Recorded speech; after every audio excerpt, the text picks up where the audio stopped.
निर्जला एकादशी व्रत कथा। जब वेद व्यास ने पांडवों को चारों पुरुषार्थ धर्म अर्थ काम और मोक्ष देने वाले एकादशी व्रत का संकल्प कराया था, तब युधिष्ठिर ने कहा, जनार्दन, ज्येष्ठ मास के शुक्ल पक्ष में जो एकादशी पड़ती हो, कृपया उसका वर्णन कीजिए। भगवान श्री कृष्ण ने कहा, हे राजन, इसका वर्णन परम धर्मात्मा व्यास जी करेंगे, क्योंकि ये संपूर्ण शास्त्रों के तत्वज्ञ और वेद वेदांगों के पारंगत विद्वान है।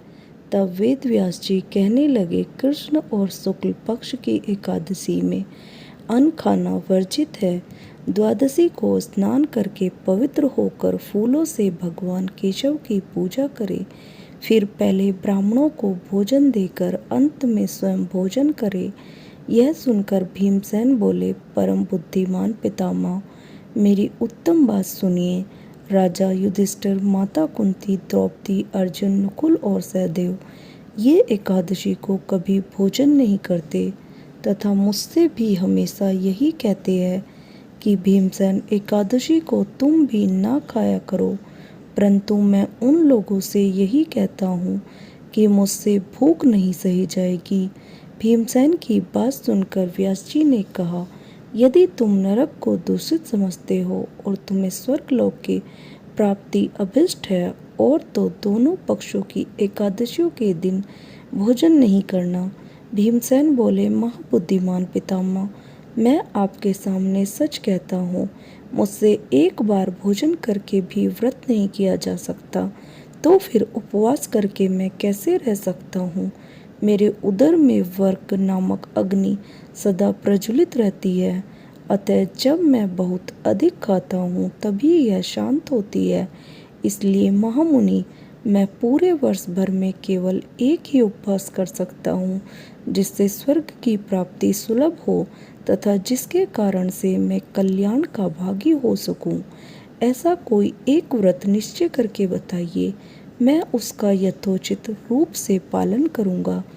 व्यास जी ने कहा, भीम, ज्येष्ठ मास में सूर्य वृष राशि पर हो या मिथुन राशि पर, शुक्ल पक्ष में जो एकादशी हो उसका यत्न पूर्वक निर्जल व्रत करो।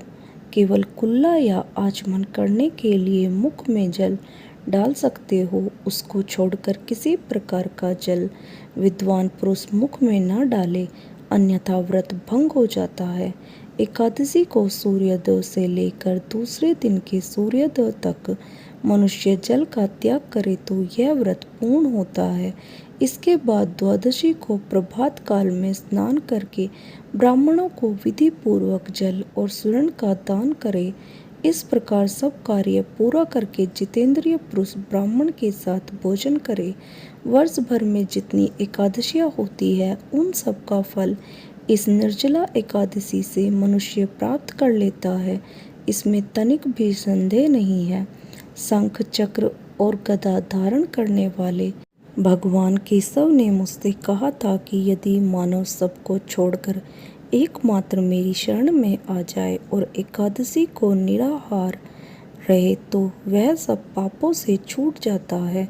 कुंती नंदन, निर्जला एकादशी के दिन श्रद्धालु स्त्री पुरुषों के लिए जो विशेष दान और कर्तव्य विहित है, उन्हें सुनो। उस दिन जल में शयन करने वाले भगवान विष्णु का पूजन और जलमयी धेनु यानी पानी में खड़ी गाय का दान करना चाहिए। सामान्य गाय या घी से बनी गाय का दान भी किया जा सकता है। इस दिन दक्षिणा और कई तरह की मिठाइयों से ब्राह्मणों को संतुष्ट करना चाहिए। उनके संतुष्ट होने पर श्री हरि मोक्ष प्रदान करते हैं। जिन्होंने श्री हरि की पूजा और रात्रि में जागरण करते हुए इस निर्जला एकादशी का व्रत किया है, उन्होंने अपने साथ ही बीती हुई 100 पीढ़ियों को और आने वाली 100 पीढ़ियों को भगवान वासुदेव के परम धाम में पहुंचा दिया है। निर्जला एकादशी के दिन अन्न, वस्त्र, गो, जल, सैया, सुंदर आसन, कमंडलू तथा छाता दान करने चाहिए। जो श्रेष्ठ तथा सुपौत्र ब्राह्मण का जूता दान करता है, वह सोने के विमान पर बैठकर स्वर्गलोक में प्रतिष्ठित होता है। जो इस एकादशी की महिमा को भक्तिपूर्वक सुनता अथवा उसका वर्णन करता है वह स्वर्गलोक में जाता है। चतुर्दशी युक्त अमावस्या को सूर्य ग्रहण के समय श्राद्ध करके मनुष्य जिस फल को प्राप्त करता है वही फल इस कथा को सुनने से भी मिलता है। भीमसेन ज्येष्ठ मास में शुक्ल पक्ष की जो शुभ एकादशी होती है उसका निर्जल व्रत करना चाहिए। उस दिन श्रेष्ठ ब्राह्मणों को शक्कर के साथ जल के घड़े दान करने चाहिए। ऐसा करने से मनुष्य भगवान विष्णु के समीप पहुंचकर आनंद का अनुभव करता है। इसके बाद द्वादशी को ब्राह्मण भोजन कराने के बाद स्वयं भोजन करे। जो इस प्रकार पूर्ण रूप से पाप नाशिनी एकादशी का व्रत करता है वह सब पापों से मुक्त हो आनंदमय पद को प्राप्त होता है। यह सुनकर भीमसेन ने भी इस शुभ एकादशी का व्रत आरंभ कर दिया। दोस्तों, आपको हमारी कहानी कैसी लगती है कमेंट्स कर ज़रूर बताएं और ऐसी कहानी सुनने के लिए हमारे चैनल को सब्सक्राइब करें। धन्यवाद। राधे राधे।